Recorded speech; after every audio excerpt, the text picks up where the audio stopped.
खौफनाक साया। रवि एक छोटे से गांव में रहता था। एक दिन उसे अपने दोस्त के घर किसी काम से जाना था, जो गांव के दूसरे छोर पर था। देर शाम हो गई थी और अंधेरा घिरने लगा था। रवि को रास्ते में एक पुराना और सुनसान रास्ता पार करना था, जो कुख्यात था कि वहां कई बार लोगों ने अजीब घटनाएं महसूस की थीं। रवि ने अपने डर को नज़रअंदाज किया और उस रास्ते पर चल पड़ा। जैसे जैसे वह आगे बढ़ा, उसे लगा कि कोई उसके पीछे पीछे चल रहा है। उसने मुड़कर देखा, लेकिन वहां कोई नहीं था। उसने सोचा कि यह उसकी कल्पना हो सकती है, इसलिए वह फिर से आगे बढ़ने लगा। लेकिन कुछ ही पलों के बाद उसे फिर से वही एहसास हुआ। इस बार उसने ध्यान से सुना।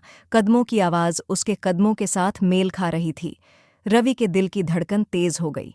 उसने दौड़ना शुरू कर दिया, लेकिन जितना तेज वह दौड़ता, कदमों की आवाज़ भी उतनी ही तेज होती जाती। रवि ने एक बार फिर पीछे मुड़कर देखा, और इस बार उसने देखा कि एक काले कपड़ों में लिपटा हुआ साया उसके पीछे पीछे आ रहा था। साया का चेहरा दिखाई नहीं दे रहा था, लेकिन उसकी आंखें चमक रही थीं, जैसे वह रवि को घूर रही हों। डर से थरथराते हुए रवि ने पूरी ताकत से भागना शुरू कर दिया। अंततः वह अपने दोस्त के घर के पास पहुंच गया और दरवाज़ा खटखटाया। उसके दोस्त ने दरवाज़ा खोला और रवि ने तेज़ी से अंदर जाकर दरवाज़ा बंद कर दिया। उसने घबराते हुए सारी बात बताई।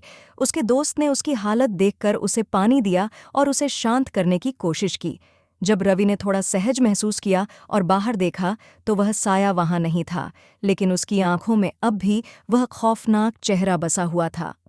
उस दिन के बाद रवि ने कभी उस रास्ते पर अकेले जाने की हिम्मत नहीं की।